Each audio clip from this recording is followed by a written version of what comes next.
Yeah, it's kind of casual, I guess. Oh, yeah, and there'll be a barbecue at 4:30 at Chad's house, I believe.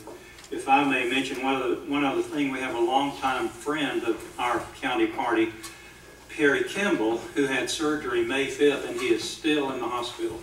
I don't know what the surgery was or where the hospital is, but we need to keep him in our prayers and give his family some encouragement. All right. Thanks, Tommy. I'm getting another pad so I can write these things down. We got Chip Huggins' friend and Perry Kimball.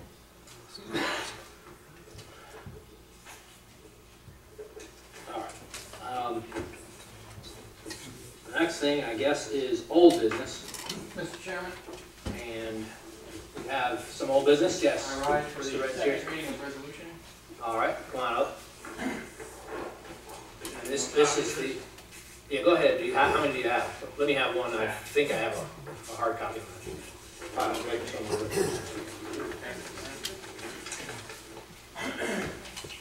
This is the This will be the second reading of the resolution for censure of South Carolina State Senator Jake M. Knotts.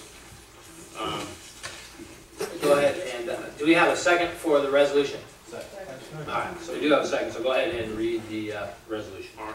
Whereas South Carolina State Senator Jake M. Knotts was found to have committed the following violations of law regulating the handling and use of campaign funds as detailed in the public reprimand of September 1st, 2010, entitled "The Matter of South Carolina State Ethics Committee's Complaint Against Senator John M. Knotts, Jr." 1. Senator Knotts accepted and deposited into his campaign checking account campaign contributions from individuals and entities that were in excess of the statutory limit. 2.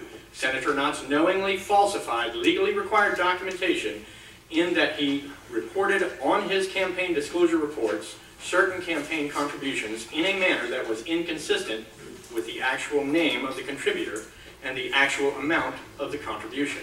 3. Senator Knotts knowingly falsified legally required documentation in that he failed to report on his campaign disclosure reports numerous contributions from individuals and entities. 4.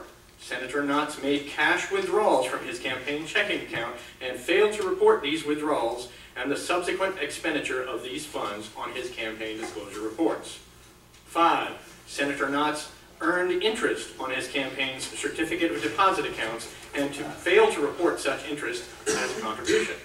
6. Senator Knotts held campaign funds in a certificate of deposit accounts with his spouse in the capacity of joint tenants with a right of survivorship. 7. Senator Knotts failed to report on his campaign disclosure reports various campaign loans and campaign loan repayments.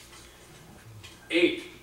Senator Knotts failed to properly report many other expenses and contributions, and whereas after a hearing on August 9th, 2010, the committee deliberated and concluded that, based on competent and substantial evidence presented at the hearing, Senator Knotts committed each of the alleged violations and issued a public reprimand, and whereas citizens of the state of South Carolina not holding office in the state of South Carolina General Assembly would be and are routinely more severely punished for crimes of a similar nature, especially for knowingly committing multiple fraudulent acts when filling out legally required documentation, and whereas being a state that was one of the original 13 states that formed the republic known as the United States of America, and which was formed on the basis of the concept of equality under the law as documented in the Declaration of Independence, in that all men are created equal, and multiple other writings by the founders, be it resolved by the Lexington County Republican Party Executive Committee that, pardon me, 1. The public reprimand and the corrective actions set forth by the South Carolina Senate Committee for the many fraudulent and illegal actions of South Carolina State Senator Jake M. Knotts are grossly inadequate, and that Senator Knotts should have been expelled from the South Carolina State Senate as a matter of course due to his multiple counts of malfeasance. 2. The South Carolina House and Senate Ethics Committees are called upon by the Lexington County Republican Party Executive Committee to investigate and audit each member of the General Assembly to determine if further gross and criminally fraudulent acts have been committed on a routine basis, such as that behavior documented above, committed by Senator Jake M. Knotts. 3, the South Carolina General Assembly is called upon by the Lexington County Republican Party Executive Committee to change state law so that individual members of that body can no longer be protected from criminal prosecution as could be pursued by the courts of this state if a citizen of South Carolina who does not hold office in that body were to have committed similar fraudulent acts in violation of the law involving legally required documentation and large amounts of money. 4, South Carolina State Senator Jake M. Knotts is censured by the Lexington County Republican Party Executive Committee. 5, South Carolina State Senator Jake M. Knotts is called upon by the Lexington County Republican Party Executive Committee to immediately resign from his elected office. All right. Now that is the second reading, and we are now in discussion. Do you have the right to the first comment? I'd like to make a motion for a vote on. You want to move to close discussion? No, I'd like a motion to have a vote on the second reading. Right, to pass the resolution. Pass the resolution. Okay, so you're moving to close discussion and vote on the question. We need 2/3 for that? We need a 2/3 vote to pass that. I'd like to ask him if he has documentation in his possession to prove everything that he said. All right, you don't respond yet. There's a motion on the floor. We'll get to that in just a minute, where there's a motion to close discussion. So if that motion passes, your question will be moved. So we have 46 precincts represented here. So that's well over a quorum. And as a matter of fact, it's more than half, more than 50% of our organized precincts. So that's pretty good attendance. I'm going to give the privilege of doing the roll call to my esteemed first vice chairman.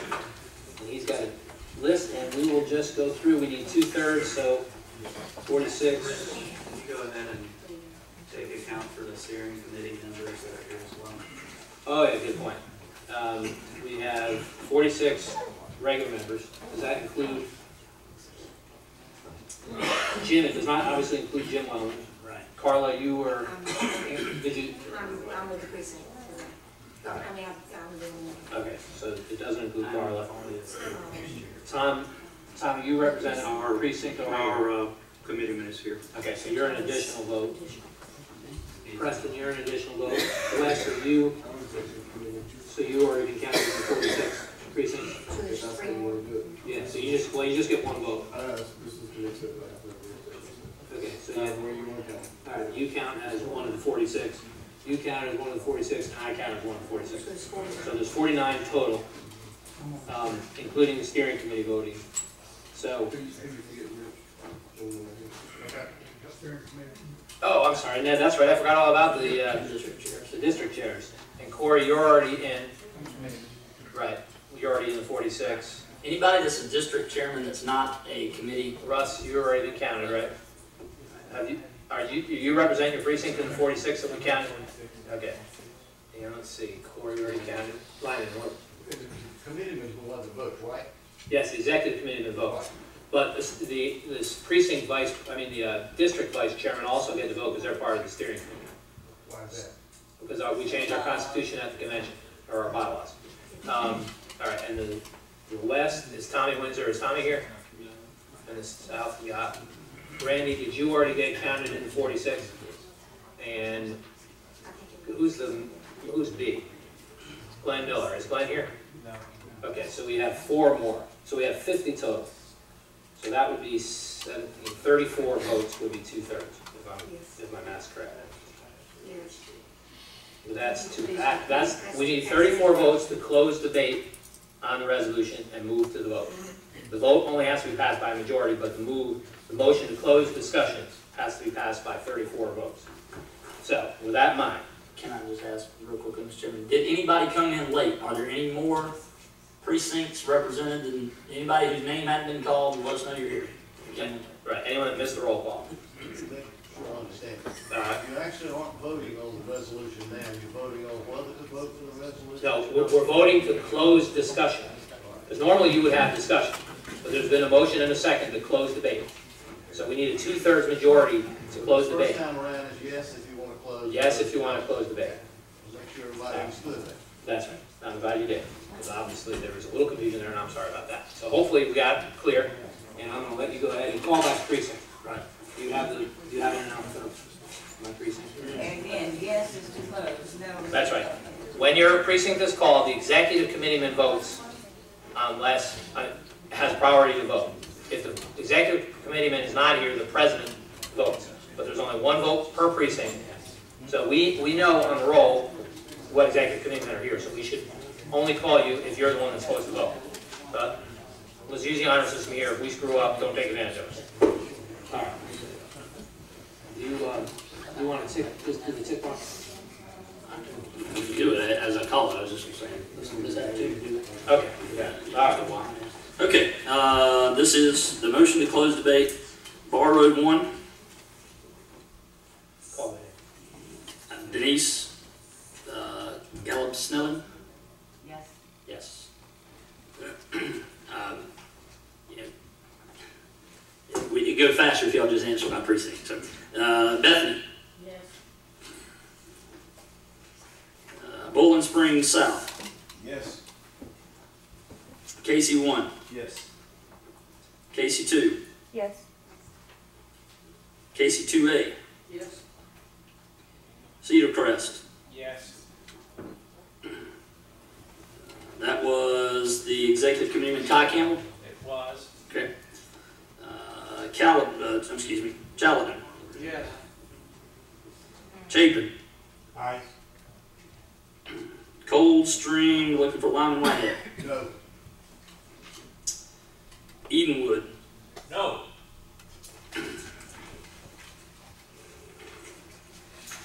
Irmo? No. Kittiwake? No. Lake Murray 1? Yes. Lake Murray 2? Yes. Lexington 1? Yes. Lexington 2? Yes. LSU voting. Lexington 4? Yes. Lynn Creek? Yes. Midway? Yes. Mims? No. Mount Hebron, I'm voting no. Mount Horeb? No. Murraywood? Yes. Bear with us, y'all. Oakwood? No. Old Barnwell Road? Yes. Old Lexington? Yes. Park Road 2? Yes. Pillion 1? Yes. Pillion 2? Yes. Pilgrim Church? Yes. Pineview? Yes. Quail Hollow? No. Quail Valley? The executive committeeman is not here. I am not a voting officer. Are you the president? I am not. You're on our list. Isn't he on our list? It's Jim, right? Jim, I'm the vice president. I'm the vice president. Okay. All right, well, from now on, you will be vice president in our books, too. Alright, so that means... Alright. Peter Surser is not here, we've got listed as the executive committeeman of that precinct. And you didn't get a proxy. No, I did not. Alright. Red Bank? Yes. Red Bank South? Excuse me, Red Bank South 2, sorry. No. Round Hill? No. We're looking for Ed Boyle from St. David. Yes. Now we're looking for George Hardy from Saluda River. Yeah. And Seven Oaks? No. Springdale?